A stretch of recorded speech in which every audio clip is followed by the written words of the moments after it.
action. Oh, excuse me. We have part 2 of the narcissist today.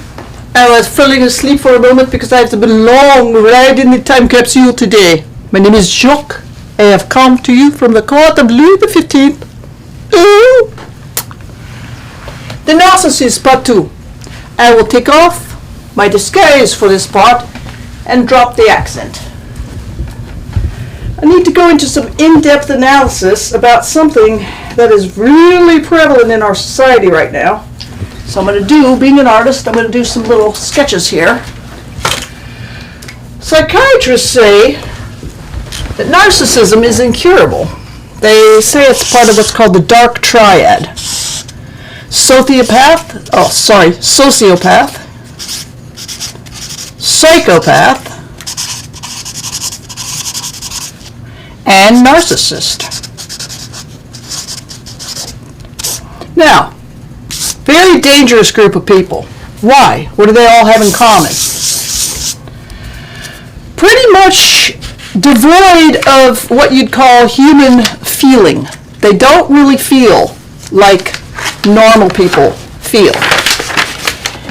Now the problem with this is, when you run into one of these folks, girls, women, men, they can be all ages, all sexes, you're dealing with someone who sees you as a source of fuel, whatever the fuel may be. This person's fuel may be sex. Okay, someone else's fuel may be admiration. They can't get enough admiration. They can't get enough of it. So you're not their only source of fuel. They have backup sources. They have people waiting in the wings. They do not look at you as a human being. They are not capable of emotion. When they hurt you, they don't really care.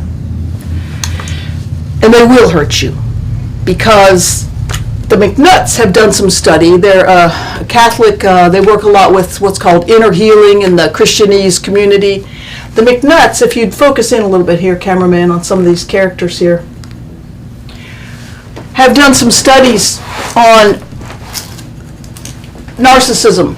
And they say that in order to have real communication, real love, real connection, you have to have two people with an authentic self.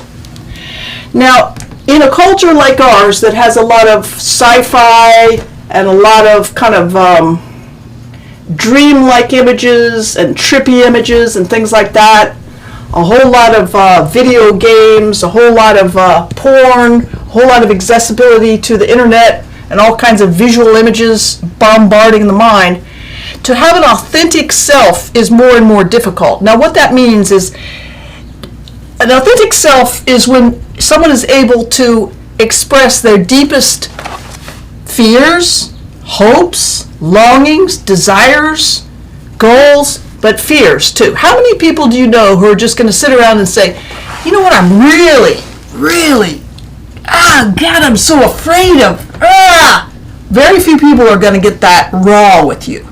What does that mean?